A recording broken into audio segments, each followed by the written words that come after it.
ஆதி சதுர்வேதங்கள் ஓதும் பரஞ்சோதியே எங்கள் அச்சனார் கோவில் அரசே.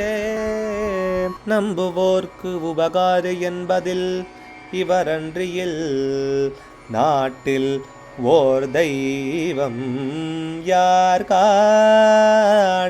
ஆதி சதுர்வேதங்கள் ஓதும் பரஞ்சோதியே எங்கள் அச்சனார் கோவில் அரசே. சுவாமியே சரணமையப்பா. அச்சங்கோயில் அரசே சரணமையப்பா. பகவானுடைய 138வது திருப்பெயர் மந்தார வாட்டிக்காய நமஹ. மந்தார மரங்கள் நிறைந்த பூங்காவனத்தில் உறைபவனுக்கு நமஸ்காரம்னு அர்த்தம். மந்தார மரங்கள் நிறைந்த வாட்டிக்கைன்னு சொன்னால் பூங்காவனத்தில் உறைபவன். இந்திரலோகத்தில் தேவ தருக்கள், அதாவது தெய்வீக மரங்கள் 5 இருக்கான். அவை மந்தாரம், பாரிஜாதம், கல்பகம், சந்தானம், ஹரிச்சந்தனம்ங்கிறது. அந்த மரங்கள் நிறைந்த சோலையில் இருக்கிறவன் இந்திரனுடைய உருவாக இருக்கக்கூடியவன். பிங்கள நிகண்டுவில் ஹரிச்சந்தனத்திற்கு பதில் தேவதாருன்னு இருக்கு. அம்பாட ஆராதனம் பண்ணப்படக்கூடியவர்கள் ஆரம்பத்தில் பீட்டார்ச்சனைன்னு எல்லா தேவதைக்கும் அந்த தெய்வம் இருக்கக்கூடிய சுற்றி இருக்கிறத பூஜை பண்ணிட்டு உள்ளே போனோம்னு இருக்குது. இதை கணபதி சகஸ்ரநாமத்தில் தீவிரா சிரோத்ருதபதா அப்படிங்கிறதுலேருந்து ஆரம்பித்து ஜெயாதி பீட்டஸ்ரீயை பற்றிலாம் எல்லாம் அங்கே சொல்கிறது.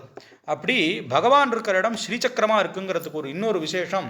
இந்த மந்தார வாட்டிகை, சந்தான வாட்டிகை, ஹரிச்சந்தன வாட்டிகைங்கிறதெல்லாம் ஸ்ரீசக்கர அர்ச்சனையிலே தேவி பூஜை பண்ணுறவர்கள் ஆரம்பத்தில் அர்ச்சிக்கக்கூடிய விஷயம். அதனால் எல்லா தெய்வங்களும் தேவலோகங்களில் வசிக்கிறதுங்கிறதானது இருக்குது. கேட்டதெல்லாம் தரக்கூடியதே பகவானை சுற்றி இருக்குன்னா அப்போ பகவான் கிட்டக்க போக போகவே நம்மளுடைய மனோரதங்கள், நல்ல எண்ணங்கள், பிரார்த்தனைகள் நிறைவேறுறதுன்னு ஆறுது.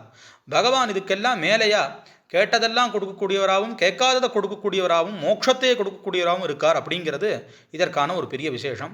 அதனால் அந்த மாதிரியான மந்தாரம் சூழ்ந்த பூங்காவனத்தில் வசிப்பவர்.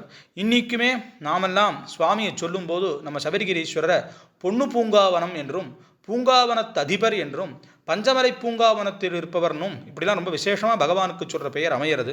அதனால் மந்தார வாட்டிகையா கேட்டதை கொடுக்குறாவும் இருக்கார், கேட்டதை கொடுக்கக்கூடிய விருட்சங்களை தன்னிடம் வச்சுண்டாவும் இருக்கார் அப்படின்னு இந்த அர்த்தமானது அமையிறது.